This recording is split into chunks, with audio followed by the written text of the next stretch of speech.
First, with the excitement surrounding this year's Kentucky Derby, Sports Money jumps out of the gate with a look at how the thoroughbred industry is doing this spring and what that says about the global economy.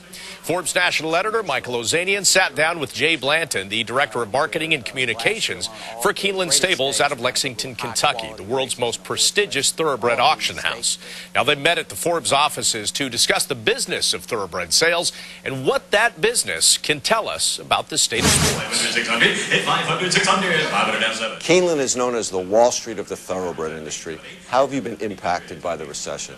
Well, we have not been immune from the global economic recession, just like any other sector of the economy. In fact, Keeneland is very much the thoroughbred business in general is a discretionary income kind of business. So as financial institutions have been hit, as the real estate markets have been hit, so too has the thoroughbred industry. And we've seen that very directly. Our largest sale was occurring in September of 2008 when the global economic meltdown among banks literally happened at that moment. And we saw our sales impacted by that in a very precipitous and real kind of intangible sort of way.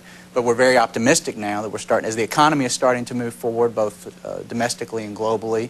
Keeneland, which is the world's largest thoroughbred sales company, we're starting to see some movement again in the right kind of direction in thoroughbred sales. So we're cautiously optimistic that we're starting to come out of it. Outside of the U.S., what regions of the world would you say are starting to show a new interest in the thoroughbred business? Well, certainly a lot of the traditional players are still there. Europe and Ireland and Australia is a huge market for horses. But you're starting to see a lot of interest in places like Russia, where last year alone all of the graded stakes are kind of the really high-quality races in a horse race. All of the stakes, graded stakes winners in Russia were Keeneland sales graduates or Keeneland sales horses. Russia is a country now that's showing a lot of interest.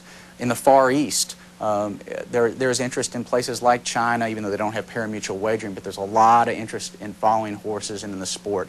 And of course, the Middle East, in countries like Dubai, I mean, that's always been a great, that's where the thoroughbred started, but that interest there continues to grow in the horse industry. But we're seeing a lot of interest now in places like Russia and the Far East that a few years ago would not have been places you would look to for thoroughbreds. And where is the money to be made from someone who buys a horse? Is it from winnings at the racetrack or is it from breeding?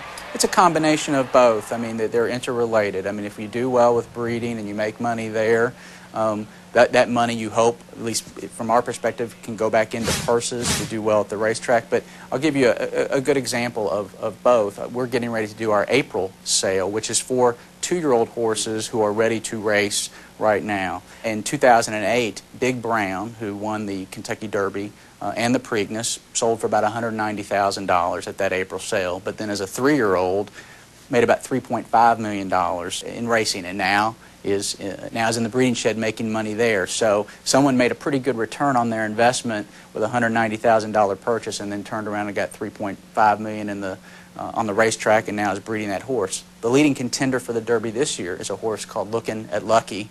That horse sold for about $475,000 last year at our April sale.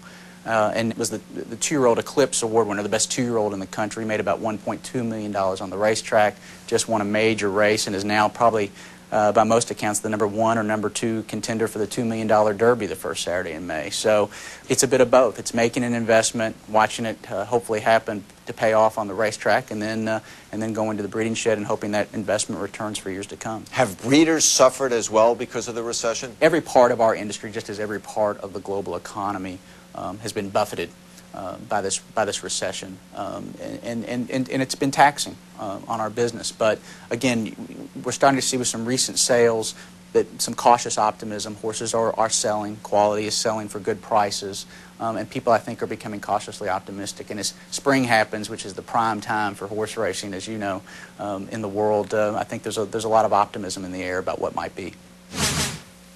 All right, so thoroughbred horses are starting to move again. That's a good sign. We're going to take a break.